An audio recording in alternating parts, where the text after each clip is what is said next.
G'day guys. Today what we're going to go through is a really powerful stretch to improve the flexibility of your wrist. Now the wrist is something that doesn't get a lot of love.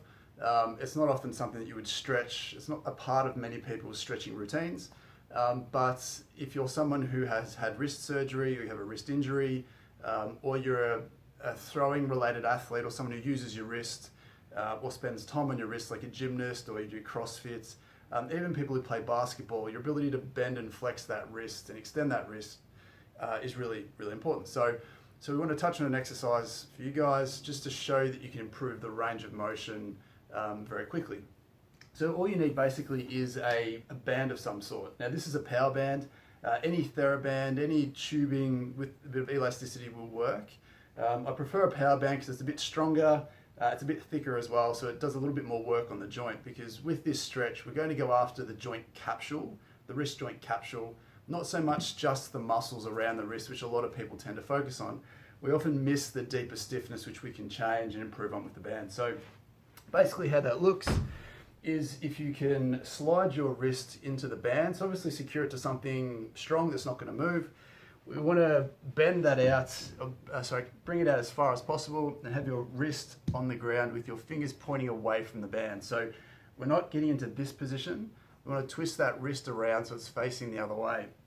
Because what we're going to do here is we're going to block that hand with our other hand, and we're going to basically increase the extension at the wrist with the band. So we're going to come over the top of that band, and what you should hopefully feel is, you should feel like there's some pressure and some tightness at the back of the wrist there.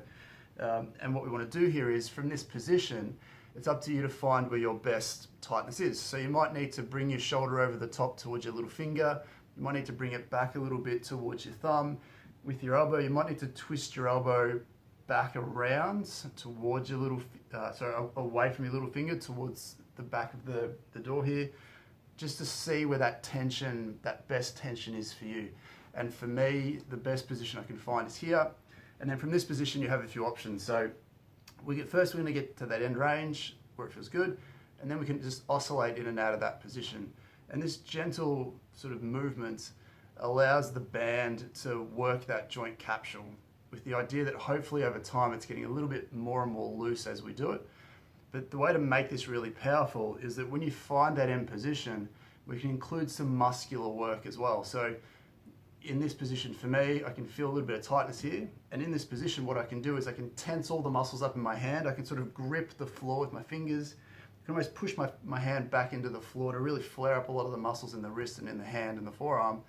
I want to hold that for a couple of seconds and then take the tension off that. And what you should feel is, if you watch the angle of my wrist here, should then be able to go a little bit further again, or quite a bit depending on who you are.